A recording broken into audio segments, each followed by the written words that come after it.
hallelujah. Praise the Lord. Amen. Glory.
ସେ ତୁମ ଦାସୀ ପ୍ରଭୁ ତୁମେ ତାଙ୍କ ପ୍ରତି ତୁମେ ଦୟା କର ଦୟା କର ଦୟା କର ତାଙ୍କର ସମସ୍ତ ଭାରକୁ ନିଅ ସମ୍ପୂର୍ଣ୍ଣ ତାଙ୍କୁ ସୁସ୍ଥତା ଦେଇ ବଳ ଶକ୍ତି ଦେଇ ପ୍ରଭୁ ତୁମେ ତାଙ୍କୁ ଉଦ୍ଧାର हालेलुया देवता प्रभु यीशु दया करो दाता मतलब जीवे प्रभु हाँ प्रभु यीशु तांका दिवार करो भारत महिला जो सेवा कार्य करिया ଆଉ ଅଧିକ ବଢିଆ ସେଇ ତୁମ ସାହାଯ୍ୟ ଏ ତୁମ ଦାସ ତାଙ୍କ ପରିଶ୍ରମ ତାଙ୍କ ଉଦ୍ୟମ ସେ ସମ୍ପୂର୍ଣ୍ଣ ତୁମ ଉପରେ ନିର୍ଭର କରିଥାଏ ସେ ମହାନ ବାବାଡ଼ି ରାବା ମନ ବିଶ୍ୱାସୀ ମୋତେ ଦୟା କର ଯୋଉମାନଙ୍କ ଦେହ ଦୁର୍ବଳ ସେମାନେ ସ୍ଥିର ରହିବା ପାଇଁ ସାହାଯ୍ୟ ହାଲେଲୁୟା ଦିଶା ପ୍ରଭୁ ଯୀଶୁ ଦୟା କର ଅନଲାଇନରେ ଯୋଉମାନେ ବସିଛନ୍ତି ସେମାନଙ୍କୁ ତୁମେ ଆଶୀର୍ବାଦ କର ହାଲେଲୁୟା ଯୋଉମାନେ ଆସିନାହାନ୍ତି ସେମାନଙ୍କୁ ଆଶୀର୍ବାଦ କର ସେମାନଙ୍କର ଗୁଣ ପ୍ରଭୁ ଯୀଶୁ ଭାରକୁ ନିୟ କରିଛି हालेलुया दिशा बाबा नीनारा बाबा तो देखे दया करो या समझ कर बात करो देखते हुए एकड़े आमी को ग्रहण कर सकते हैं प्रभु यीशु के ये कोई तो प्रथम राज्य धार्मिक कामने के प्रथम का ना तुम को दे के बतु साहाय्य करो हालेलुया दिशा मुमा मामी नारा बारे रारा बाबा धन्यवाद जितने समय बस तुम देखिए को करो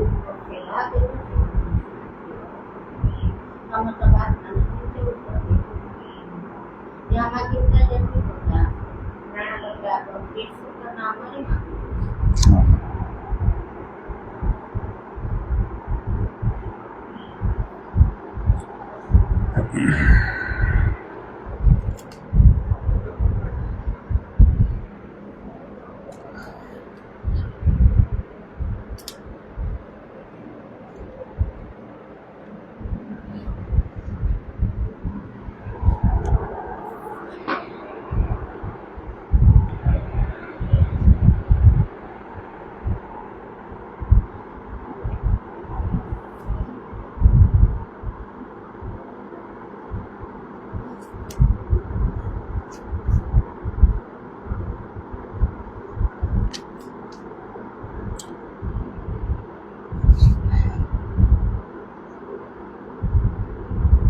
द्वितीय थेसलोनिकीय 2 पर्वर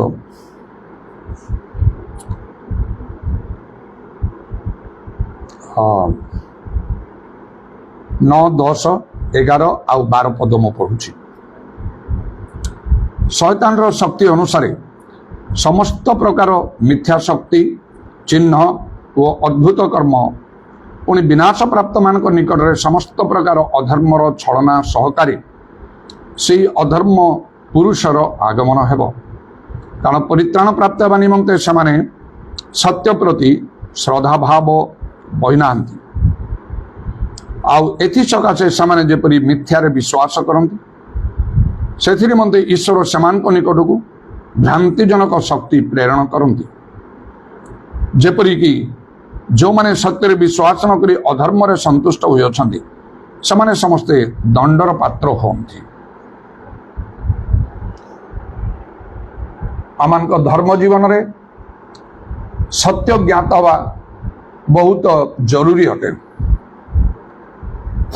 समस्त मनुष्य को मध्य समस्त मानव जाति को प्रत्येक मनुष्य सत्य जानिबा दरकार आज मनुष्य माने अनेक विषय जागतिक भाव से माने आउ जानती से माने जागतिक ज्ञान प्राप्त से माने श्रेष्ठ बोली विवेचित होती विशेष विशेष कार्य से माने करती जगत रे जहाँ चिंता कले आश्चर्य लगे आउ मनुष्य किपरि आकाशमंडल को से जाई पारुची विभिन्न ग्रह मान को जाई पारुची आकाशमंडल विषय ग्रह नक्षत्र संबंध रे आउ आश्चर्यजनक ज्ञान से आओ आहरण करुची ଅନେକ ବିଷୟ ବୁଝିପାରୁଛି ଏବଂ ସେହିପରି ଆଉ ସେ ମହାସମୁଦ୍ର ଭିତରେ ଯାଇ ସେହି ସ୍ଥାନରେ ମଧ୍ୟ ଆଉ କେତେ ବିଶେଷ ବିଶେଷ କାର୍ଯ୍ୟ ସାଧନ କରିପାରେ। ସମୁଦ୍ର ଭିତରେ ସୁଡ଼ଙ୍ଗ ତିଆରି କରି ଗାଡ଼ି ମଟରର ଯାତାୟାତ କରିବା, କିଲୋମିଟର କିଲୋମିଟର ଧରି ଆଉ ଦୀର୍ଘ ଆଉ ସେ ଆଉ ସୁଡ଼ଙ୍ଗ ପଥ ତା ଭିତରେ ସବୁ ତିଆରି କରିବା ଠାରୁ ଆରମ୍ଭ କରି ଅନେକ ବଡ଼ ବଡ଼ ଜାହାଜ ଗୁଡ଼ିକ ଜଳରେ ଯାତ୍ରା କରିବା ପାଇଁ ତାକୁ ବନେଇବା, ଆକାଶରେ ଉଡ଼ିବା ପାଇଁ ଆଉ ଉଡ଼ାଜାହାଜ ପ୍ରଭୃତି ସେସବୁ ତିଆରି କରିବା। আর କ'ଣ ସବୁ ମଣିଷ ଏସବୁ ମଣିଷର ଜ୍ଞାନରେ ଏ ସମସ୍ତ କାର୍ଯ୍ୟ ଉପରେ ଚିନ୍ତା କଲେ ନିଶ୍ଚୟ ଆମମାନଙ୍କୁ ଆଶ୍ଚର୍ଯ୍ୟ ଲାଗିବ ଯେ ଆମେ ଚିନ୍ତା ହିଁ କରିପାରିବନି କେମିତି ଏ ସମସ୍ତ ବିଷୟ ମଣିଷ କରିପାରୁଛି। ଏତଦ୍ୱାରା ନିଶ୍ଚୟ ମାନବ ଜାତିର ଆଉ ଭଲ ହେଉଛି, ମଙ୍ଗଳ ହେଉଛି, ଲାଭ ହେଉଛି ମଧ୍ୟ। କିନ୍ତୁ ଏସବୁ ତ ଅଳ୍ପ ସମୟ ପାଇଁ, କ୍ଷଣକାଳ ପାଇଁ। ଆଉ ଗୋଟିଏ ସମୟରେ ଯେତେବେଳେ ମନୁଷ୍ୟର ପ୍ରାଣବାୟୁ ଠାରୁ ଚାଲିଯିବ, ଶରୀରଠାରୁ ଆତ୍ମା ପୃଥକ ହେଇଯିବ, ସେଦିନ ତାର ସବୁ ସଂକଳ୍ପ ନଷ୍ଟ ହେଇଯିବ, ତାର କିଛି ଲାଭ ହବ ନାହିଁ। ସେତେବେଳେ ଯାହା ସବୁ ତା ପାଇଁ ଲାଭ ସ୍ୱରୂପ ଥିଲା ଆଉ ସେ ସବୁ ଦ୍ୱାରା ତାର କୌଣସି ଲାଭ ହବ ନାହିଁ। ଆଉ ତାପରେ ଯେଉଁ ଅନନ୍ତ କାଳରେ ମନୁଷ୍ୟମାନଙ୍କୁ ପ୍ରବେଶ କରିବାକୁ ହବ, ଯାହା ଧର୍ମଶାସ୍ତ୍ର ବୁଝାଏ, ଆଉ ସେତେବେଳେ ତାହା ବଡ଼ କଷ୍ଟକର ହେବ ମନୁଷ୍ୟମାନଙ୍କ ପାଇଁ। କାରଣ ମନୁଷ୍ୟମାନେ ପ୍ରତ୍ୟେକ ମନୁଷ୍ୟକୁ ଈଶ୍ୱରଙ୍କର ବିଚାର ସିଂହାସନ ସମ୍ମୁଖରେ ଠିଆ ହେବାକୁ ହବ, ଆଉ ପ୍ରତ୍ୟେକ ଜଣର ବିଚାର କରାଯିବ। ଆଉ ଏଠି ଲେଖା ହେଇଛି, ସତ୍ୟ ନ ଜାଣିଲେ କୌଣସି ଲୋକ ପରିତ୍ରାଣ ପାଇପାରିବ ନାହିଁ। ସତ୍ୟ ଜାଣିବା ସେଥିପାଇଁ ନିତାନ୍ତ ଆବଶ୍ୟକ। ସେଇ 2 ଥେସଲୋନିକେ 2 ପର୍ବ ଆଉ ରେ ସେଠି ଲେଖା ହେଇଛି କିପରି ଯେ ସେମାନେ 10 ପଦରେ, କାରଣ ପରିତ୍ରାଣ ପ୍ରାପ୍ତ ହେବା ନିମନ୍ତେ ସେମାନେ ସତ୍ୟ ପ୍ରତି ଶ୍ରଦ୍ଧାଭାବ ବହି ନାହାନ୍ତି। ସତ୍ୟ ଜାଣିବା ଆବଶ୍ୟକ, ନଚେତ ମନୁଷ୍ୟ ପରିତ୍ରାଣ ପାଇପାରିବନି, ଅନନ୍ତ ଜୀବନର ଅଧିକାରୀ ହେଇପାରିବ ନାହିଁ, ସ୍ୱର୍ଗ ଯାଇପାରିବ ନାହିଁ, ବରଂ ଆଉ ସେମାନେ ଦଣ୍ଡ ପ୍ରାପ୍ତ ହେବେ କହିକି ଏ 12 ପଦରେ ଲେଖା ହେଲା, ସେମାନେ ସମସ୍ତେ ଦଣ୍ଡର ପାତ୍ର ହୁଅନ୍ତି, ଦଣ୍ଡ ପାଇବେ। ଏପରିକି ଧର୍ମଶାସ୍ତ୍ର ବାଇବେଲ ଲେଖା ହେଉଛି, ନରକ ଦଣ୍ଡ, ଅଗ୍ନିମୟ ହ୍ରଦ, କେବଳ ଯନ୍ତ୍ରଣା ହିଁ ଯନ୍ତ୍ରଣା, ଯନ୍ତ୍ରଣାର ଧୂମ ଯୁଗେ ଯୁଗେ ଉଠୁଥିବ, ଅଗ୍ନି ନିର୍ବାପିତ ହେବ ନାହିଁ ସେଥିରେ। ଆଉ ଏହିପରି ଭାବରେ ଅନନ୍ତ କାଳ ପର୍ଯ୍ୟନ୍ତ କେବଳ ଦଣ୍ଡ ଯନ୍ତ୍ରଣା ହିଁ ମନୁଷ୍ୟ ଭୋଗିବ। ସେଥିରେ ମଧ୍ୟ ସତ୍ୟ ଜାଣିବା ସମସ୍ତଙ୍କ ପାଇଁ ଜରୁରୀ। ଖ୍ରୀଷ୍ଟ ବିଶ୍ୱାସୀମାନଙ୍କ ନିମନ୍ତେ ମଧ୍ୟ, ଆମମାନଙ୍କ ପାଇଁ ମଧ୍ୟ, ଯେଉଁମାନେ ଈଶ୍ୱରକୁ ପ୍ରେମ କରନ୍ତି, ଭୟ କରନ୍ତି, ତାଙ୍କ ସେବା କରନ୍ତି, ତାଙ୍କର କାର୍ଯ୍ୟ କରନ୍ତି, ତାଙ୍କ ବାକ୍ୟ ମାନନ୍ତି, ସେମାନଙ୍କୁ ମଧ୍ୟ ସତ୍ୟ ଜାଣିବା ନିତାନ୍ତ ଆବଶ୍ୟକ। ଯଦି ଆମେ ସତ୍ୟ ନ ଜାଣିଛୁ, ଆମର ବେଶୀ ଉପକାର ହବ ନାହିଁ, ଆମେ ମଧ୍ୟ ଉଦ୍ଧାର ପାଇପାରିବା ନାହିଁ। ଆମର ଧର୍ମ କର୍ମ ତାହା ଆଉ ପାରମ୍ପରିକ ଅଭ୍ୟାସଗତ ଭାବରେ ହବ, ମନୁଷ୍ୟର ଶିକ୍ଷିତ ଆଜ୍ଞାରେ ହବ, ଈଶ୍ୱରଙ୍କର ବାକ୍ୟ ଅନୁମୋଦିତ ହବ ନାହିଁ, ଆଉ ଆମେ ମଧ୍ୟ ପରିତ୍ରାଣ ପ୍ରାପ୍ତ ହେଇପାରିବା ନାହିଁ। ଲେଖା ଯେ ତୁମେ ସତ୍ୟ ଜ୍ଞାତ ହବ, ସେଇ ସତ୍ୟ ତୁମକୁ ମୁକ୍ତ କରିବ। ଜୋନ 8 ପର୍ବର 32 ପଦରେ ଏହି କଥା ଲେଖା ହେଲା।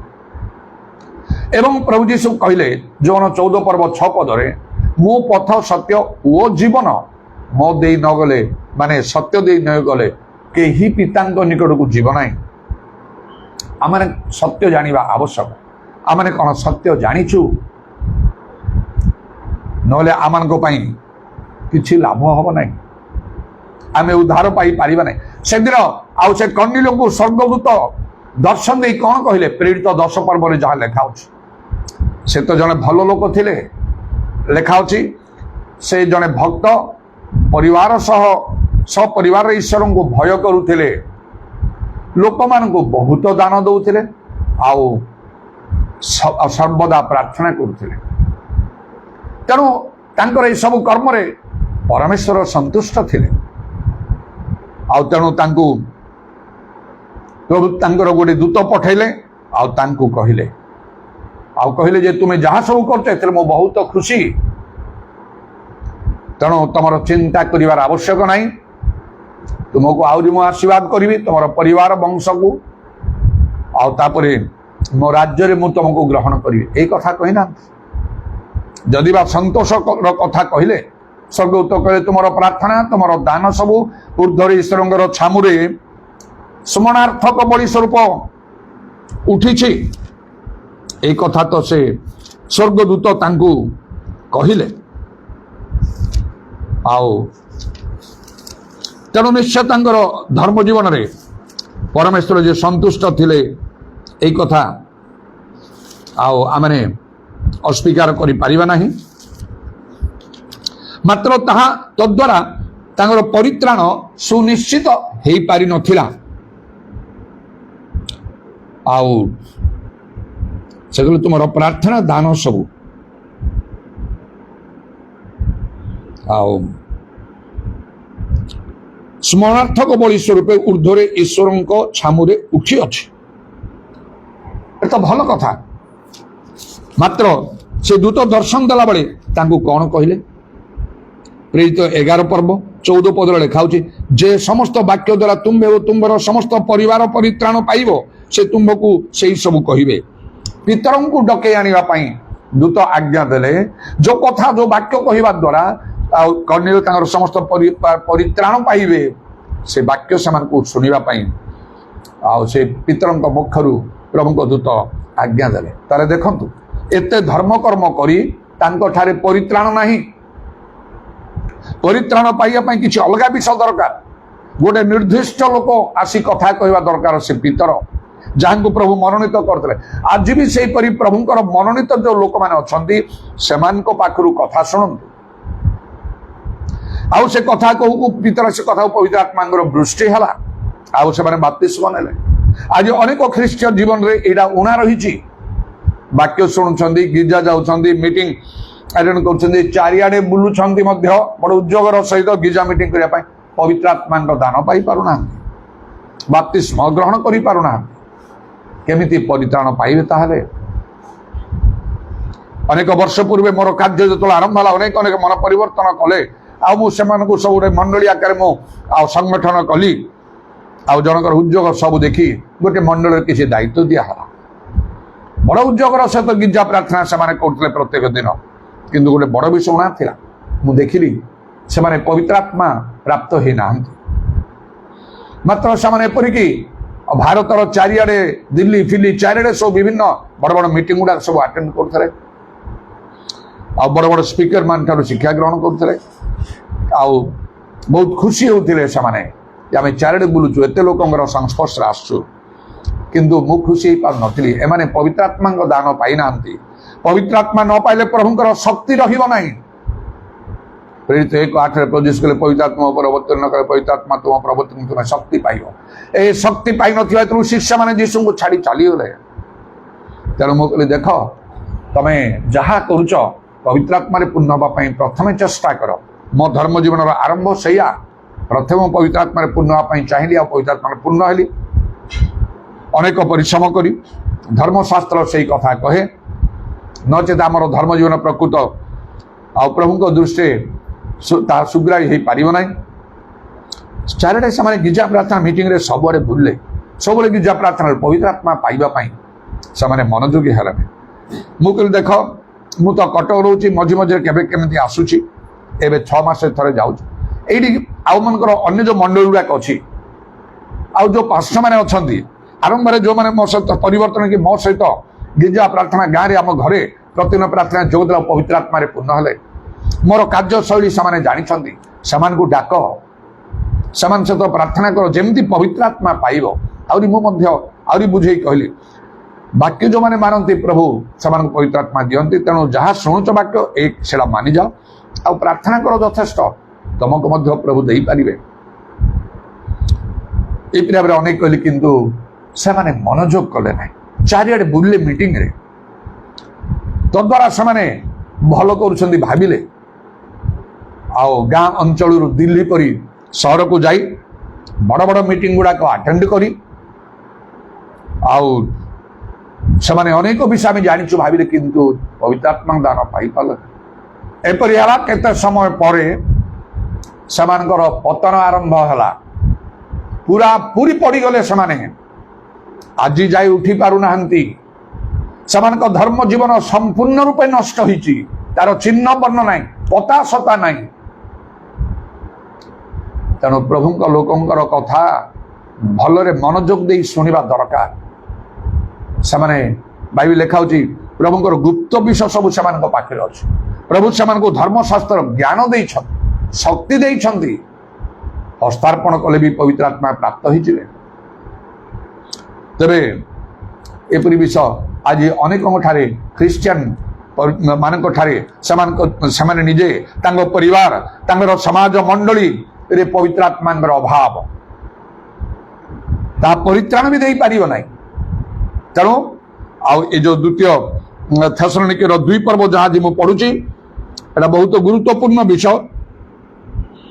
ଆଉ ସତ୍ୟ ପ୍ରତି ଗୋଟେ ଶ୍ରଦ୍ଧା ରହିବା ଆବଶ୍ୟକ। ଲଭ୍ ଦ ଟ୍ରୁଥ 11 ପଦରେ ଲେଖା ହେଲା, ସେ ଦ୍ୱିତୀୟ ଥେସଲୋନିକେ 2 ପର୍ବ 11 ପଦରେ, କାରଣ ପରିତ୍ରାଣ ପ୍ରାପ୍ତ ହେବା ନିମନ୍ତେ ସେମାନେ ସତ୍ୟ ପ୍ରତି ଶ୍ରଦ୍ଧା ଭାବ ବହି ନାହାନ୍ତି। ସତ୍ୟ ପ୍ରତି ଗୋଟେ ଆଗ୍ରହ ରହିବା ଦରକାର, ଜାଣିବା ପାଇଁ, ମାନିବା ପାଇଁ, ଅନ୍ୟମାନଙ୍କ ନିକଟରେ କହିବା ପାଇଁ। ମୋ ପରିବର୍ତ୍ତନ ଆରମ୍ଭରେ ଏଇଟା ମୋ ଠାରେ ଆଉ ମୁଁ ଦେଖିପାରିଲିନି, ଆପଣଙ୍କୁ ପରୀକ୍ଷା କର ବୋଲି ସତ୍ୟ ପ୍ରତି ମୋର ଶ୍ରଦ୍ଧା ଆଗ୍ରହ ଥିଲା। ବାଇବେଲ କଣ କହୁଛି? କାରଣ ଗୋଟିଏ ବିଷୟ ମୁଁ ଚିନ୍ତା କଲି, ଆପଣମାନେ ମଧ୍ୟ ଚିନ୍ତା କରନ୍ତୁ। ବାଇବେଲ ଗୋଟିଏ, ସମସ୍ତ ଖ୍ରୀଷ୍ଟିଆନ ପାଇଁ, ଖ୍ରୀଷ୍ଟ ଧର୍ମ ନିମନ୍ତେ ବାଇବେଲ ଗୋଟିଏ, 2 ପ୍ରକାର ନାହିଁ। ମାତ୍ର ଆଜି ଖ୍ରୀଷ୍ଟିଆନ ମଣ୍ଡଳୀ ଅନେକ, ରୋମାନ କାଥଲିକ, ବାପ୍ଟିଷ୍ଟ, ପେଣ୍ଟିକଷ୍ଟ, ଲୁଥରାନ ପ୍ରଭୃତି, ଆଉ ସମସ୍ତଙ୍କର ନୀତି ନିୟମ ଅଲଗା। ଏଇଟା କେମିତି ହେଲା? ବାଇବେଲରେ ତ ଗୋଟିଏ ନିୟମ ଅଛି, ବିଭିନ୍ନ ମଣ୍ଡଳୀରେ ଭିନ୍ନ ଭିନ୍ନ ପ୍ରକାର ନୀତି ନିୟମ କେମିତି ହେଲା? ଆଉ ଛୋଟ ବଡ଼ ମଣ୍ଡଳୀ ସଭାଟା ଗୁଡ଼ାକରେ ଗୋଟିଏ ନିୟମ। ତେଣୁକରି ମୁଁ ଚିନ୍ତା କଲି ବାଇବେଲ ତାହେଲେ କଣ କହୁଛି ଦେଖିବି। ମୁଁ ଡିପଲି ବାଇବେଲ ଷ୍ଟଡି କଲି। ଆପଣଙ୍କୁ ମଧ୍ୟ ବାଇବେଲ ଡିପଲି ପଢିବାକୁ ହବ। କେବଳ ବାଇବେଲ ପଢିଲେ ଆପଣ ସବୁ ଜାଣିପାରିବେନି, ଏଇଟା ଈଶ୍ୱରଙ୍କର ବାକ୍ୟ। ପ୍ରଭୁ ଏ ବାକ୍ୟ ବୁଝିବା ପାଇଁ ଶକ୍ତି ନଦେଲେ ଆପଣ ଜାଣିପାରିବେନି। ପଢୁଥିବେ କିନ୍ତୁ ଜାଣିପାରିବେ ନାହିଁ,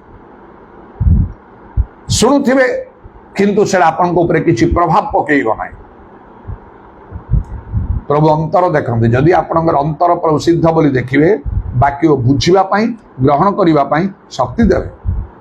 ଲେଖା ହେଇଛି ସେଦିନ ଆଉ ସେ ନଦୀ କୂଳରେ ଆଉ ଅନେକ ସ୍ତ୍ରୀ ଲୋକମାନେ ଏକତ୍ର ଥିଲେ। ପାଉଲ ସିଲାସ ସେମାନେ ପହଞ୍ଚିଲେ ସେଠି। ପାଉଲ ଯେତେବେଳେ ବାକ୍ୟ ପ୍ରଚାର କଲେ, ଗୋଟିଏ ସ୍ତ୍ରୀ ଲୋକ ଥିଲା ଲୁଦିଆ କହି, ଆଉ ତାର ହୃଦୟ ପ୍ରଭୁ ଫିଟେଇ ଦେଲେ। ତାପରେ ପାଉଲଙ୍କର ବାକ୍ୟ ସେ ସବୁ ଗ୍ରହଣ କଲା। ଅନ୍ୟମାନଙ୍କର ସ୍ତ୍ରୀ ଲୋକମାନେ ଯେମିତି ଆସିଲେ ପଢିଲେ ସେ ଠିକ ସେମିତି ପ୍ରଭୁ ଯଦି ଆପଣଙ୍କ ହୃଦୟ ଫିଟେଇ ଦେବେ, ଆପଣ ବାକ୍ୟ ବୁଝିବେ, ଗ୍ରହଣ କରିବେ, ମାନିବେ। ନହେଲେ ଗୋଟିଏ କାନରେ ଶୁଣିବେ, ଗୋଟିଏ କାନରେ ଆପଣ ବାହାର କରିଦେବେ। ଆଉ ତେଣୁ ଯେପରି ପିତରଙ୍କୁ ପ୍ରଭୁ ଆହ୍ୱାନ କଲେ, ସେପରି କେତେ ଲୋକମାନଙ୍କୁ ପ୍ରଭୁ ଆହ୍ୱାନ କଲେ। ଆଜି ବି ପ୍ରଭୁଙ୍କର ଆହ୍ୱାନ ପ୍ରାପ୍ତ ଲୋକ ଅଛନ୍ତି। ଆଉ ମୁଁ ମଧ୍ୟ ପ୍ରଭୁଙ୍କର ଆହ୍ୱାନ ନେଇ କାର୍ଯ୍ୟ କରୁଛି, ନିଜ ଇଚ୍ଛାରେ ମୁଁ କାର୍ଯ୍ୟ କରୁନାହିଁ। ଏପରିକି ଯୋଉ କଟକରେ ମୁଁ ଅଛି, ଆଉ ସ୍ୱାଧୀନ ଭାବରେ କାର୍ଯ୍ୟ ହଉଛି, ସବୁ ପ୍ରଭୁଙ୍କର, ପ୍ରଭୁ ଯୀଶୁଙ୍କର ଇଚ୍ଛା ଅନୁସାରେ ମୁଁ କରୁଛି। ପାଉଲ କହିଲେ, ଆଉ ମୁଁ ଆଉ କଣ, ଆଉ ଈଶ୍ୱରଙ୍କର ଇଚ୍ଛା ଅନୁସାରେ ଖ୍ରୀଷ୍ଟ ଯୀଶୁଙ୍କର ଜଣେ ପ୍ରେରିତ। ମୁଁ ବି ସେପରି ଈଶ୍ୱରଙ୍କର ଇଚ୍ଛା ଅନୁସାରେ ଯୀଶୁ ଖ୍ରୀଷ୍ଟଙ୍କର ଜଣେ ପ୍ରେରିତ, ଜଣେ ପ୍ରଭୁଙ୍କ ଲୋକ ଭାବରେ ମୁଁ କାର୍ଯ୍ୟ କରୁଛି। ଆଉ ପ୍ରଭୁ ମୋତେ ସତ୍ୟ ଜ୍ଞାତ ହେବା ପାଇଁ ଦେଇଛନ୍ତି। ଆଉ ମୁଁ ସେ ସତ୍ୟ ବାକ୍ୟ ହିଁ ସବୁବେଳେ କହେ। ଯଦି ଆପଣ ସେଟା ଗ୍ରହଣ କରିପାରୁନାହାନ୍ତି, ମୁଁ ମନୁଷ୍ୟର କଥା କହେ ନାହିଁ, ମନୁଷ୍ୟର ଜ୍ଞାନର କଥା କହେ ନାହିଁ, ନିଜର ଚିନ୍ତାଧାରା ବ୍ୟକ୍ତ କରେ ନାହିଁ। 100କୁ 100 ଯାହା ସତ୍ୟ ବୋଲି ଜାଣିଛି, ଆଉ ଜ୍ଞାନରେ ଅନୁଭୂତିର ସହିତ ତାହା ମୁଁ ପ୍ରକାଶ କରୁଛି। ଯଦି ଆପଣ ତାକୁ ଗ୍ରହଣ କରିପାରୁନାହାନ୍ତି, ତାହେଲେ ଆପଣ ବୁଝି ନିଅନ୍ତୁ ପ୍ରଭୁ ଆପଣଙ୍କ ହୃଦୟ ଫିଟେଇ ନାହାନ୍ତି ଲୁଦିଆ ପରି। ମୋଶା ସେଦିନ ଇସ୍ରାଏଲ ମାନଙ୍କୁ କହିଲେ, ଅନେକ ଦିନ ବର୍ଷ ପର୍ଯ୍ୟନ୍ତ ସେମାନଙ୍କୁ ଆଉ ସେ ମିଶର ଦେଶ କରି ଆଣିବା ପରି କହିଲେ, ଆଜି ପର୍ଯ୍ୟନ୍ତ ପ୍ରଭୁ ତୁମକୁ ବୁଝିବାର ମନ ଦେଇନାହାନ୍ତି। ଆପଣମାନେ ବୁଝିପାରିବେ ନାହିଁ, ଜାଣିପାରିବେ ନାହିଁ, ସେଇଟା ଆପଣଙ୍କର ବହୁତ କ୍ଷତି କରିବ। ଗୋଟିଏ ସମୟରେ ଆପଣ ପଡିଯିବେ ତଳେ, ଆପଣଙ୍କ ଉଦ୍ଯୋଗ ସବୁ ନଷ୍ଟ ହେଇଯିବ, ଈଶ୍ୱର ବିଶ୍ୱାସ ରହିବ ନାହିଁ। ଆପଣ ଦେଖିବେ ଯେ ଆପଣ ଭୁଲ ବାଟରେ ଯାଇଛନ୍ତି। ଅନୁତାପ କଲେ କିଛି ହବ ନାହିଁ। ସତ୍ୟ ଜାଣିବା ନିହାତି ଜରୁରୀ। ଯୀଶୁ କହିଲେ ଜୋହନ 14:6 ମୁଁ ପଥ ସତ୍ୟ ବୁଝିପାରେ ମୋ ଦେଇ ରହିଲେ କେହି ପିତାଙ୍କ ନିକଟକୁ ଯିବ ନାହିଁ ଲେଖା ହେଇଛି। ପିତାଙ୍କ ନିକଟରେ ପହଞ୍ଚି ହବ ନାହିଁ। ସତ୍ୟ ଜାଣିବାକୁ ପଡ଼ିବ। ସ୍ୱର୍ଗ ଯାଇପାରିବେନି, ଅନନ୍ତ ଜୀବନ ଅଧିକାରୀ ହେଇପାରିବେନି। ଆପଣ ଖ୍ରୀଷ୍ଟିଆନ ହୁଅନ୍ତୁ କି ଅନଖ୍ରୀଷ୍ଟିଆନ ହୁଅନ୍ତୁ, କିଛି ଯାଏସ ନାହିଁ ସେଥିରେ। ମୋ ଜୀବନର ପରିବର୍ତ୍ତନ ହେଲା ପରେ, ପବିତ୍ର ଆତ୍ମାଙ୍କ ଦାନ ପ୍ରାପ୍ତ ହୋଇ ପ୍ରଭୁଙ୍କ ଶକ୍ତି ପ୍ରାପ୍ତ ନାନା ଆଶ୍ଚର୍ଯ୍ୟ କର୍ମ କରିବା ପରେ ମଧ୍ୟ ପ୍ରଭୁ ଯୀଶୁ ମତେ କହିଲେ ଦର୍ଶନ ଦ୍ୱାରା ଆଲଫାବେଟ୍ ଶିଖିବାକୁ ଯାଅ, ମାନେ ABCD ଶିଖ। ଯେତେବେଳେ ମୁଁ ମୋର ପୋଷ୍ଟ ଗ୍ରାଜୁଏସନ ମୁଁ କମ୍ପ୍ଲିଟ୍ କରିଥିଲି ବ୍ରହ୍ମପୁର ୟୁନିଭର୍ସିଟି ଭଞ୍ଜବିହାରୀ 1981 ମସିହାରେ ଇକୋନୋମିକ୍ସରେ ମୋର ଆଉ MA ମୁଁ କମ୍ପ୍ଲିଟ୍ କରିଥିଲି। ମୁଁ କେମିତି ଯାଇକି ABCD ଶିଖିବି ଗୋଟିଏ 3 କି 4 ଶ୍ରେଣୀର ପିଲା ପରି? ତାମାନେ ଆଉ କଣ ସେଟା ଈଶ୍ୱରଙ୍କର ବାକ୍ୟ, ସତ୍ୟ ବାକ୍ୟ ଆଉ ଜାଣିବାର ଅଛି। ଏତେ ଭିତରେ ସେଇଟା ଅଛି। ପ୍ରଭୁ ଯୀଶୁ ମତେ ସେ ଆଦେଶ ଦେଇ ଯେତେବେଳେ ମୁଁ କହିଲି ପ୍ରଭୁ ମତେ ଜ୍ଞାନର ବାକ୍ୟ, ବୁଦ୍ଧିର ବାକ୍ୟ ଦିଅ, ମାନେ ଆତ୍ମିକ ଦାନ ଗୁଡାକ ମତେ ଦରକାର, ଆଉ ମୁଁ ଶିଖି ଫେରିଲା ପରେ ମତେ ଦିଅ, ତାହେଲେ ମୁଁ ବହୁତ ତାର ଅର୍ଥ ବେଶୀ କାମ କରିପାରିବି। ଖୁସି ହେଲେ ନାହିଁ ପ୍ରଭୁ, ବରଂ ଟିକେ ଧମକ ଦେଇ କଲେ ଯାଅ ତମେ, ମୁଁ ତୁମକୁ ଆଲଫାବେଟ୍ ଶିଖିବାକୁ ପଠାଉଛି। ଆଜି ଆପଣମାନଙ୍କର ଆଲଫାବେଟ୍ସ ମାନେ ଈଶ୍ୱରଙ୍କ ବାକ୍ୟର ସତ୍ୟତା ଜାଣିବା ଦରକାର। ସବୁବେଳେ ଗିର୍ଜା ପ୍ରାର୍ଥନା କରି ଖୁସି ହୁଅନ୍ତୁ ନାହିଁ ଯେ ଆପଣ ସବୁବେଳେ ଗିର୍ଜା ପ୍ରାର୍ଥନା କରୁଛନ୍ତି, ଚାରିଆଡ଼େ ବୁଲି ପ୍ରଚାର କରୁଛନ୍ତି ପ୍ରଭୁ ଆପଣଠାରେ ଖୁସି ବୋଲିକି ଆପଣ ଖୁସି ହୁଅନ୍ତୁ ନାହିଁ। ବହୁତ ପରିଶ୍ରମ ପ୍ରଭୁ ପାଇଁ କରୁଛନ୍ତି ବୋଲି ଖୁସି ହୁଅନ୍ତୁ ନାହିଁ। ଲେଖା ହେଉଛି ଶେଷରେ ପ୍ରତ୍ୟେକର କର୍ମ ଅଗ୍ନିରେ ପରୀକ୍ଷା କଲାବେଳେ କାଠ ପରି, ଘାସ ପରି, ଛଣ ପରି ମଧ୍ୟ ପୋଡ଼ିଯିବ। ଅନେକଙ୍କର କ୍ଷତି ହବ, ଲାଭ କଣ ହବ ଆପଣଙ୍କର? ସତ୍ୟ ଜାଣିବା ଆବଶ୍ୟକ। ସେ ସତ୍ୟ ଜାଣିବା ପାଇଁ ମତେ କେତେ ପରିଶ୍ରମ କରିବାକୁ ନ ପଡ଼ିଲା, କିନ୍ତୁ ପରିଶ୍ରମ ନ କରି ସହଜରେ ଆପଣ ଜାଣିପାରିବେ। କେମିତି ଜାଣିପାରିବେ? ଯୋଉ ଲୋକମାନଙ୍କୁ ପ୍ରଭୁ ସେ ସତ୍ୟ ଜାଣିବା ପାଇଁ ଦେଇଛନ୍ତି ସେମାନଙ୍କର ଟାଚରେ ଯଦି ଆସିବେ, ସେମାନଙ୍କ ମୁଖରୁ ସବୁ ଶୁଣିକି ଜାଣିପାରିବେ। ମତେ ମଧ୍ୟ ପ୍ରଭୁ ସେପରି ପଠାଇବା ପରେ କଟକ ଆସି ପ୍ରକୃତ ପ୍ରଭୁଙ୍କ ଲୋକମାନଙ୍କ ସଂସ୍ପର୍ଶରେ ଆସିଲି। ବାପ୍ଟିଷ୍ଟ ଚର୍ଚ୍ଚରେ ଯେତେବେଳେ ମୁଁ ଥରେ ରବିବାର ଗିଜା ଆଟେଣ୍ଡ କଲି, ମାଛକୁ ପୋଖରୀରୁ ବାହାର କରି ବାହାରେ ପକେଇଲା ପରେ ଲାଗିଲା, ମୁଁ ଛଟପଟ ଲାଗିଲା। କଣ 1.5 ଘଣ୍ଟାର ଗିଜା ସରିଲା, କିଛି ଗୋଟେ ଉତ୍ତେଜନା ନାହିଁ, ଆତ୍ମାଙ୍କର ପୂର୍ଣ୍ଣତା ନାହିଁ, ପରଭାଷା ନାହିଁ, ପ୍ରଶଂସା ନାହିଁ, ଧନ୍ୟବାଦ ନାହିଁ, ଉଚ୍ଚ ସ୍ୱର ନାହିଁ, ହାତ ତାଳି ନାହିଁ, ବାଜା ନାହିଁ। କଣ ଏଇଟା? କୋଉ ସାକ୍ଷ୍ୟ ନାହିଁ, କିଛି ନାହିଁ, ଦର୍ଶନ ନାହିଁ, କିଛି ନାହିଁ। କଣ ହେଲା? ମୋର ଟିକେ ଜଣାଶୁଣା ଲୋକମାନେ ଯୋଉମାନେ ଥିଲେ ହସି କହିଲେ ଆପଣ ଯାହା ଖୋଜୁଛନ୍ତି ପେଣ୍ଟିକଷ୍ଟ ଚର୍ଚ୍ଚରେ ପାଇବେ। ତାପରେ ମୁଁ ଚାରିଆଡ଼େ ପେଣ୍ଟିକଷ୍ଟ ଚର୍ଚ୍ଚ ବୁଲି କଟକରେ ସବୁ ଜାଗାରେ ପାଇଲି ନାହିଁ। ପେଣ୍ଟିକଷ୍ଟ ଚର୍ଚ୍ଚ ଗୁଡ଼ାକରେ କୋଉଠି କମ୍, ଆଉ କୋଉଠି ଟିକେ ଅଧିକ, ଆଉ ଟିକେ ଅଧିକ। ମୁଁ ଚାହୁଁଥିଲି ପୁରାପୁରି ପାଇବାକୁ। ଶେଷରେ ମୁଁ ପହଞ୍ଚିଲି ସେଇ ଚର୍ଚ୍ଚ ଅଫ୍ ଗଡ୍ ଇନ୍ ଖ୍ରାଇଷ୍ଟ ମକରବାଗରେ। ସେଇ ସମୟରେ ଯାହା ଥିଲା,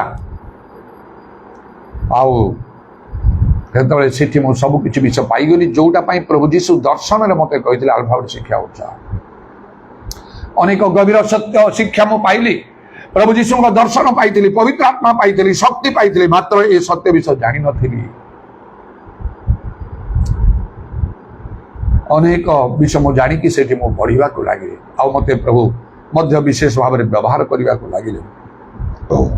ସତ୍ୟ ଯଦି ନ ଜାଣିବେ ଆପଣ ପରିତ୍ରାଣ ପାଇପାରିବେ ନାହିଁ। ଦେଖନ୍ତୁ ଏଇଠି ମୁଁ ଦେଖେଇଦେଲି, ପରିତ୍ରାଣ ପାଇବା ପାଇଁ ସତ୍ୟ ଆଉ କଣ ସେଟା ସେମାନେ ଯେପରି ପରିତ୍ରାଣ, କାରଣ ପରିତ୍ରାଣ ପ୍ରାପ୍ତ ହେବା ନିମନ୍ତେ ସେମାନେ ସତ୍ୟ ପ୍ରତି ଶ୍ରଦ୍ଧା ଭାବ ବହି ନାହାନ୍ତି। ଆପଣଙ୍କୁ ଯଦି ଆଗ୍ରହ ନାହିଁ ସତ୍ୟ ଜାଣିବା ପାଇଁ, ଆପଣ ପରିତ୍ରାଣ ପାଇପାରିବେ ନାହିଁ, ଦଣ୍ଡ ପାଇବେ। ଖ୍ରୀଷ୍ଟିଆନ ହେଇଥିଲେ ଆପଣ କୋଉ ଟାଇପର ଖ୍ରୀଷ୍ଟିଆନ ହେବେ? ପ୍ରକାଶିତ ବାକ୍ୟ 3 ପର୍ବ ପଢନ୍ତୁ, ସବୁ ବାଇବେଲରୁ ମୁଁ କହୁଛି।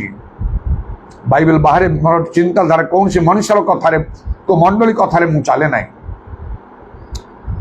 ଆଉ ତେଣୁ ସେଇ ପ୍ରକାଶିତ 3 ପର୍ବ ପଢନ୍ତୁ, ସେଠି କଣ ଲେଖା ହଉଛି? ସାର୍ଦି ମଣ୍ଡଳୀର ଦୂତ ନିକଟକୁ ଲେଖ। ସେମିତି ପ୍ରଭୁ ବର୍ତ୍ତମାନ କହିଦେବେ କଟକ ମଣ୍ଡଳୀର ଦୂତ ନିକଟକୁ, ଦୂତ ମାନେ ସେ ଚର୍ଚ୍ଚର ଯେ ହେଡ୍, ତାଙ୍କ ପାଖକୁ ଲେଖ, ବା ସେ ମଣ୍ଡଳୀ ବିଷୟରେ ଲେଖ। ଭୁବନେଶ୍ୱର ମଣ୍ଡଳୀ ବିଷୟରେ ଲେଖ, ମଣ୍ଡଳୀ ଦୂତ ନିକଟକୁ ଲେଖ। ବଲାଙ୍ଗୀର ଆଉ ମଣ୍ଡଳୀ ଦୂତ ନିକଟକୁ ଲେଖ, ବାଲେଶ୍ୱର ମଣ୍ଡଳୀର ଦୂତ ନିକଟକୁ ଲେଖ, ମୋହନା ମଣ୍ଡଳୀର ଦୂତ ନିକଟକୁ ଲେଖ, ଆଲିଗଣ୍ଡା ମଣ୍ଡଳୀର ଦୂତ ନିକଟକୁ ଲେଖ, କୋରାପୁଟ ମଣ୍ଡଳୀର ଦୂତ ନିକଟକୁ ଲେଖ। କଣ ଲେଖ? ପ୍ରକାଶ 3 ପର୍ବର ଆରମ୍ଭରେ ତୁମେ ନାମରେ ଜୀବିତ ପ୍ରକୃତରେ ମୃତ। ଏଇଟା କୌଣସି ଆଉ ଗୋଟିଏ ହିନ୍ଦୁ ମାନଙ୍କର ଗୋଟେ ତାଙ୍କର ମନ୍ଦିର ବିଷୟରେ କୁହା ହଉନାହିଁ, କି ମୁସଲମାନ ମାନଙ୍କର ତାଙ୍କର ମସଜିଦ ବିଷୟରେ କୁହା ହଉନାହିଁ, ଖ୍ରୀଷ୍ଟିଆନ ମାନଙ୍କ କଥା କୁହାଉଛି, ମଣ୍ଡଳୀ ବିଷୟରେ କୁହାଉଛି। ତୁମେ ନାମରେ ଜୀବିତ ପ୍ରକୃତରେ ମୃତ। ଯୋଉଦିନ ଯୀଶୁ ଆପଣଙ୍କୁ ଏଇ କଥା କହିବେ ଆପଣ କଣ କରିବେ? ସେଦିନ ମଲା ଲୋକମାନଙ୍କ ପାଇଁ ସ୍ୱର୍ଗ ନାହିଁ, ସେମାନେ ବାହାରେ ରହିବେ। ସେମାନେ ପ୍ରଭୁ ଯୀଶୁ ନିଜେ କଲେ ସେ ମୃତମାନଙ୍କ ଈଶ୍ୱର ନୁହନ୍ତି, ଜୀବିତ ମାନଙ୍କର ଈଶ୍ୱର। ନରକ ଛଡା ଆଉ କିଛି ନଥିବ। ଆଜି ସୁଯୋଗ ଦେଇଛନ୍ତି, ଯଦି ମୋର ଏଇ କଥା ଶୁଣୁଛନ୍ତି ଆପଣ ଭାଗ୍ୟବାନ ମନେ କରନ୍ତୁ। ପ୍ରଭୁ ଆପଣଙ୍କୁ ସୁଯୋଗ ଦେଲେ। ବାକି ବିଷୟ ଏଇ ଶୁଣିଲେ କିଛି ଫାଇଦା ନାହିଁ, ଏଟା ଶୁଣିକି ଗ୍ରହଣ କର ଆଉ ବଦଳି ଯାଅ। ସତ୍ୟ ଜାଣିବାକୁ ଆଉ 5ଟା ବିଷୟ ହଉଛି ସତ୍ୟ। ପିତା ସତ୍ୟ, ପୁତ୍ର ସତ୍ୟ, ପବିତ୍ର ଆତ୍ମା ସତ୍ୟ, ବାକ୍ୟ ସତ୍ୟ, ମଣ୍ଡଳୀ ସତ୍ୟ। ଯୋହନ 17 ପର୍ବ 3 ପଦରେ ଲେଖା ହେଲା ଏକମାତ୍ର ସତ୍ୟ ଈଶ୍ୱର ଯେ ତୁମକୁ ତୁମ ପ୍ରେରିତ ଯୀଶୁ ଖ୍ରୀଷ୍ଟଙ୍କୁ ଜାଣିବା ଅନନ୍ତ ଜୀବନ। ପିତାଙ୍କୁ ଜାଣିବାକୁ ହବ, ପୁତ୍ର ଯୀଶୁଙ୍କୁ ଜାଣିବାକୁ ହବ, ଭଲ ରୂପେ ଜାଣିବାକୁ ହବ। ପବିତ୍ର ଆତ୍ମା ସତ୍ୟ, ଯୋହନ 16 ଲେଖା ହେଲା ସତ୍ୟମୟ ଆତ୍ମା। ପବିତ୍ର ଆତ୍ମାଙ୍କୁ ଜାଣିବାକୁ, ପବିତ୍ର ଆତ୍ମାଙ୍କୁ ଗ୍ରହଣ କରିବାକୁ ହବ। 3, 4 ହେଲା ବାକ୍ୟ ସତ୍ୟ, ଯୋହନ 17 ଲେଖା ହଉଛି ତୁମର ବାକ୍ୟ ତ ସତ୍ୟ, ବାକ୍ୟଟା ବାଇବେଲଟା ଭଲରେ ଜାଣିବାକୁ ହବ। ମଣ୍ଡଳୀ ସତ୍ୟ, ପ୍ରଥମ ତିମୋଥୀ 3 ପର୍ବର 15 ପଦରେ ଲେଖା ହଉଛି ଆଉ କଣ? ସତ୍ୟର ସ୍ତମ୍ଭ ଓ ଭିତ୍ତିମୂଳ ସ୍ୱରୂପ ଜୀବିତ ଈଶ୍ୱରଙ୍କ ମଣ୍ଡଳୀ। ମଣ୍ଡଳୀ ହଉଛି ସତ୍ୟ। ପ୍ରକୃତ ମଣ୍ଡଳୀ କଣ? ଜଣେ ମଣ୍ଡଳୀର ସଭ୍ୟ କିଏ, କଣ କରିବାକୁ ହବ ସେଇ ବିଷୟରେ ଜାଣି ମଣ୍ଡଳୀ ସହିତ ଭଲରେ ଲାଗି ରହିବାକୁ ହବ। ସେଇ ଆଦ୍ୟ ମଣ୍ଡଳୀ ତୁଲ୍ୟ ସେମାନେ ପ୍ରେରିତ ମାନଙ୍କ ଶିକ୍ଷା ସବାଇତା ରୋଟି ଆଜ୍ଞା ପ୍ରାର୍ଥନା ନିବିଷ୍ଟ ହବ। ତ ଲେଖା ହେଇଛି ଯୀଶୁ କଣ କଲେ? ଯେତେବେଳେ ଜଣେ କହିଲେ ପ୍ରଭୁ କଣ ପରିତ୍ରାଣ ପାଇବା ଲୋକ ଅଳ୍ପ, ଯୀଶୁ କଣ କଲେ? ସଂକୀର୍ଣ୍ଣ ଦ୍ୱାର ଦେଇ ପ୍ରବେଶ କରିବାକୁ ପ୍ରାଣପଣ କର। ମୁଁ ତୁମକୁ କହୁଛି ଅନେକ ଚେଷ୍ଟା କରିବେ, ପାରିବେ ନାହିଁ। ଆପଣ ସହଜରେ ହାଲୁକାରେ ନିଅନ୍ତୁ ନାହିଁ ଯେ ଆପଣ ପରିତ୍ରାଣ ପାଇଯିବେ, ସ୍ୱର୍ଗ ଯିବେ। ବାଇବେଲ ସବୁବେଳେ ପଢିଲେ ଆପଣ ସ୍ୱର୍ଗ ଯିବେନି, ସବୁବେଳେ ପ୍ରାର୍ଥନା କଲେ ସ୍ୱର୍ଗ ଯିବେନି, ସବୁବେଳେ ଗିର୍ଜା ଗଲେ ଆପଣ ସ୍ୱର୍ଗ ଯିବେ ନାହିଁ, ସବୁବେଳେ ପ୍ରଚାର କଲେ ପ୍ରଭୁ କାର୍ଯ୍ୟ କଲେ ସ୍ୱର୍ଗ ଯିବେ ନାହିଁ। କାଳେ ଆପଣ ଦୀପ ତଳ ଅନ୍ଧାର ହେଇଥିବେ। ଆପଣଙ୍କୁ ବଦଳିବାକୁ ହବ। ମୁଁ ଯେମିତି ବଦଳିଛି, ସତ୍ୟ ଜାଣିବା ଜରୁରୀ। ଆଉ ସେଇ ପ୍ରଥମ ତିମୋଥୀ 2 ପର୍ବ 4 ପଦରେ ଲେଖା ହେଲା ସମସ୍ତେ ପରିତ୍ରାଣ ଓ ସତ୍ୟ ସମ୍ବନ୍ଧରେ ଜ୍ଞାନ ପ୍ରାପ୍ତ ହୁଅନ୍ତୁ ବୋଲି ଈଶ୍ୱର ଇଚ୍ଛା କରନ୍ତି। ଆପଣଙ୍କୁ ସତ୍ୟ ଜାଣିବାକୁ ହବ, ନହେଲେ କଣ? ଆଉ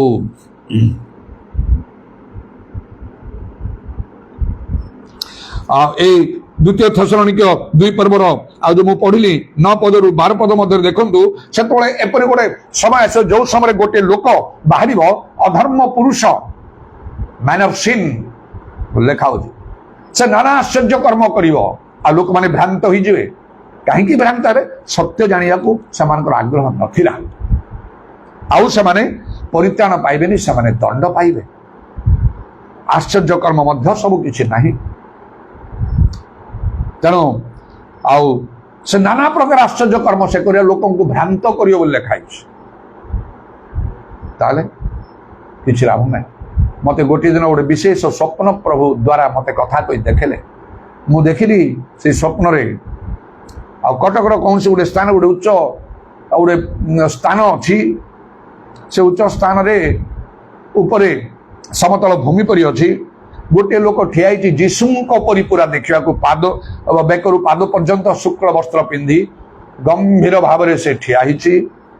ଏବଂ କଟକରେ ଥିବା ଅନେକ ଖ୍ରୀଷ୍ଟିଆନ ଲୋକମାନେ, ପୁରୁଷ ସ୍ତ୍ରୀ ଲୋକମାନେ ଉବୁଡ ହିଁ ତାଙ୍କ ପାଦ ତଳେ ପ୍ରଣାମ କରୁଛନ୍ତି। ଆଉ ପ୍ରଭୁ ଯୀଶୁଙ୍କର ଯେମିତି ଆଗମନ ହେଇଗଲା ବୋଲି ଭାବି ସେଠୁ ମୁଁ ଟିକେ ଦୂରରେ ଠିଆ ହେଇକି ଚିନ୍ତା କରୁଛି, ପ୍ରଭୁଙ୍କର ଆଗମନ କେମିତି ହବ? ବାକ୍ୟ ତ ଲେଖା ହଉଛି ମଣ୍ଡଳୀ ପ୍ରଥମେ ଊର୍ଦ୍ଧ୍ୱଗମନ କରିବ, ତାପରେ 7 ବର୍ଷ ମହାକ୍ଲେଶ ଅଛି, କ୍ଲେଶ ମହାକ୍ଲେଶ ବାଇବେଲ ଅନୁସାରେ। ତାପରେ ଯାଇ ଯୀଶୁଙ୍କର ଦ୍ୱିତୀୟ ଆଗମନ ହବ ଆଉ 1000 ବର୍ଷ ରାଜତ୍ୱ ଆରମ୍ଭ କରିବେ।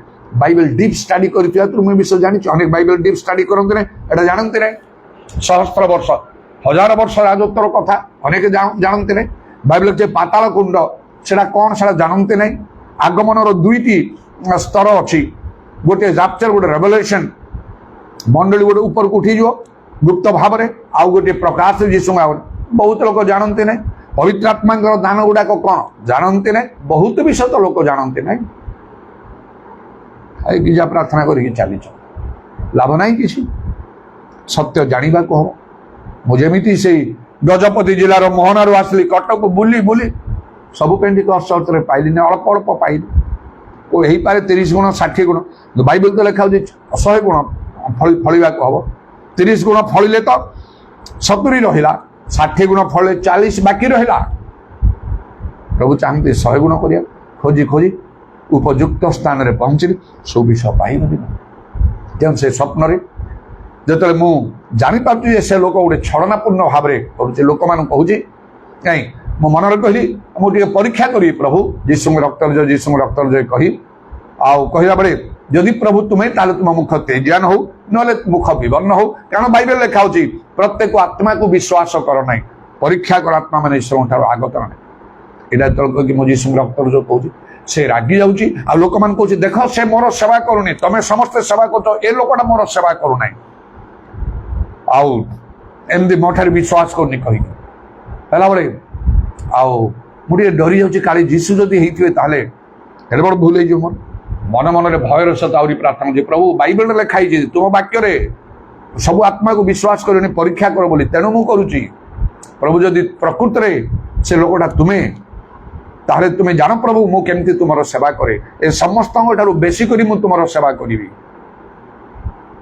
एमती कही चली जीशु रक्त से लोक मुख आउ जीशु होते सीना मुखटा आहरी दीप्तिमान होता तेजियान होता मध्याह्न सूर्य पर होता ता मुह विवर्ण हवा लगे व्रण गुड़ाक देखागला आ मु पार्टी करी कहली से को जिते लोक मैंने उबड़ी प्रणाम कटकर ख्रीस्टान लोक मान भाई मैंने भौणी मैंने बाहरी आस से जीशु नुह से मु तुमको देखईदेवी से जीशु नुह से जन प्रतारक से प्रतारणा करुचे मिछ कहे मु चिल्लाऊँ लोक कहीं शुणुना बहुत चिल्ले चिल्ले डाकिला लगुच 8-10 लोक कि ताठारू कम हम लोक मो पाखक आसिले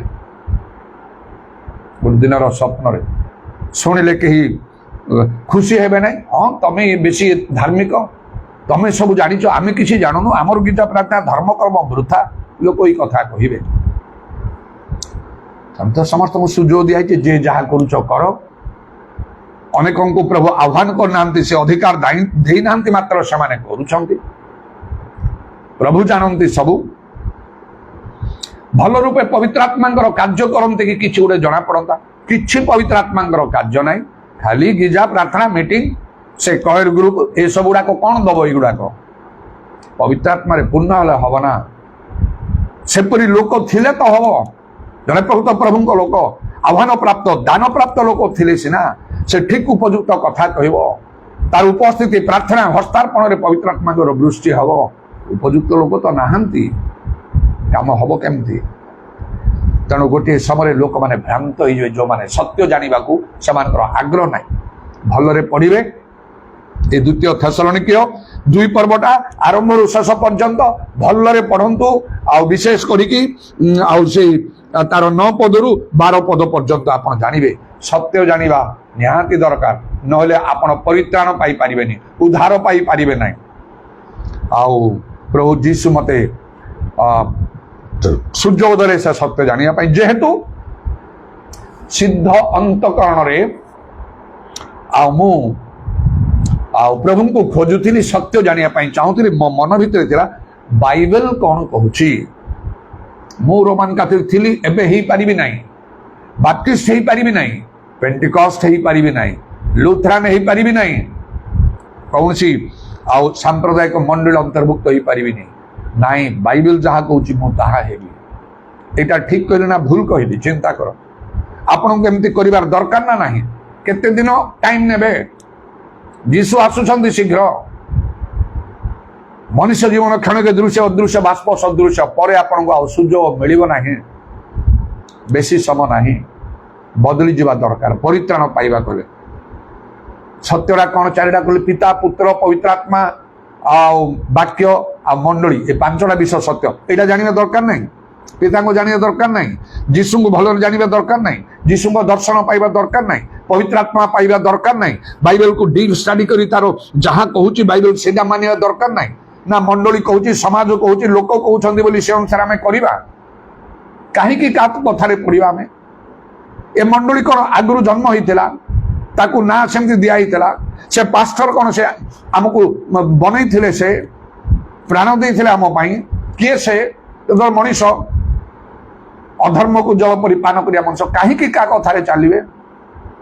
ଯେଉଁମାନେ ଠିକ କଥା କହୁଛନ୍ତି ସେମାନଙ୍କ କଥାରେ ଚାଲନ୍ତୁ। ବାଇବେଲ କହୁଛି ସେମାନଙ୍କୁ 2 ଗୁଣ ସମାଦର ଦିଅ, ସମାଦର କର। ମୁଁ ବି ସେମିତି ଉପଯୁକ୍ତ ଲୋକମାନଙ୍କୁ ଯେ କେହି ହଉ ମୁଁ ସେମାନଙ୍କୁ ପ୍ରଭୁଙ୍କ ଲୋକମାନଙ୍କୁ ସମ୍ମାନ କରେ।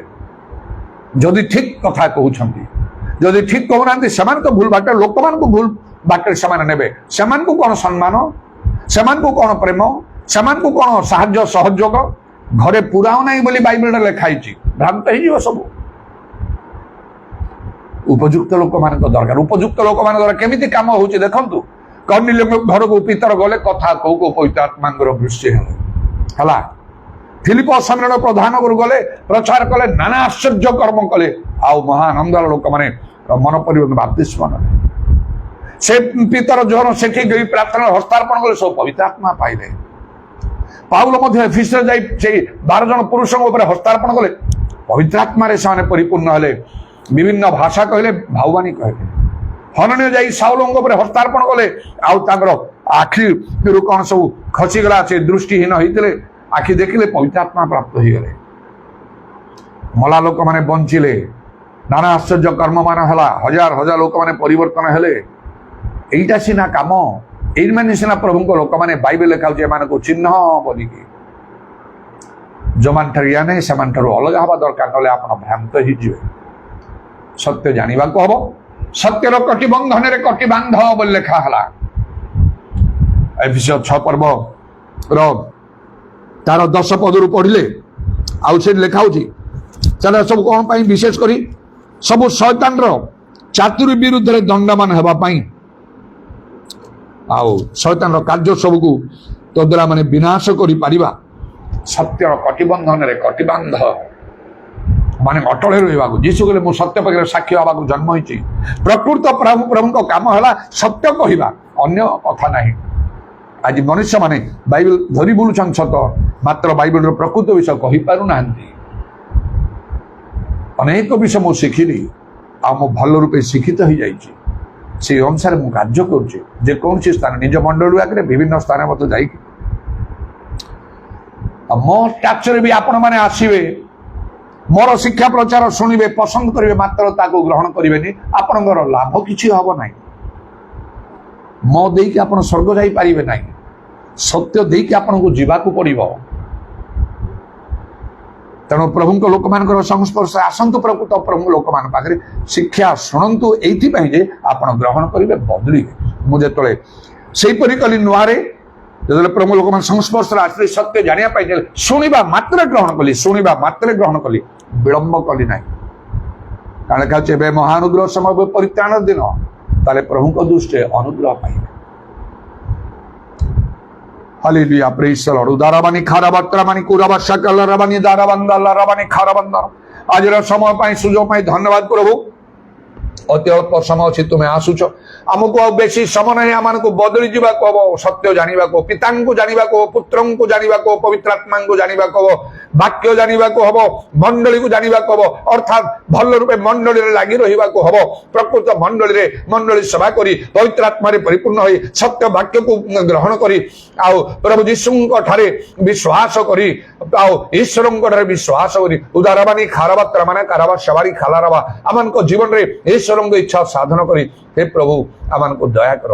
ସମୟ ଦେଇଛ, ସୁଯୋଗ ଦେଇଛ, ଆଉ ପ୍ରଭୁ ତାର ସଦ୍ବ୍ୟବହାର ନ କଲେ ତୁମେ କହ, ତୁମକୁ ବହୁତ ସମୟ ଦିଆଗଲା, ବହୁତ ସୁଯୋଗ ଦିଆଗଲା, ମାତ୍ର ତାର ସଦ୍ବ୍ୟବହାର ତୁମେ କଲ ନାହିଁ। ତାର ମାନେ ଜାଗତିକ ମାନ ନିଜ ଉପରେ ଆତ୍ମିକ ମାନ ହବ, ତୁମେ ଅନୁଗ୍ରହ କର। ଯୀଶୁଙ୍କ ନାମରେ, ଯୀଶୁଙ୍କ ନାମରେ ଦୟା କର। এই বাক্য আমাদের হৃদয়ে মুদ্রাঙ্কিত হই যেপরি 100 গুণরে ফল উৎপন্ন করিব, তুমি সাহায্য কর। महिमा प्रशंसा गौरव जुगे जुगे तुम्हारा कंडा विधा पाद प्रणाम चुंबन करी तुम्हारा हस्तराम श्रवण सब समर्पण करी नित्य जीवित प्रभु जीशु ख्रीष्ट नाम यही प्रार्थना करुच आमेन। हे जीशु हे प्रभु हे जीशु हे प्रभु आसीछि तुम पाद तले दर्शन दिय थरे दर्शन दिय थरे। पिता ईश्वर प्रेम प्रभु जीशु ख्रीष्ट अनुग्रह पवित्र आत्मा सहायता प्रभु जीशु गौरवमय पुनरागमन पर्यंत समस्त सहवर्ती आमेन।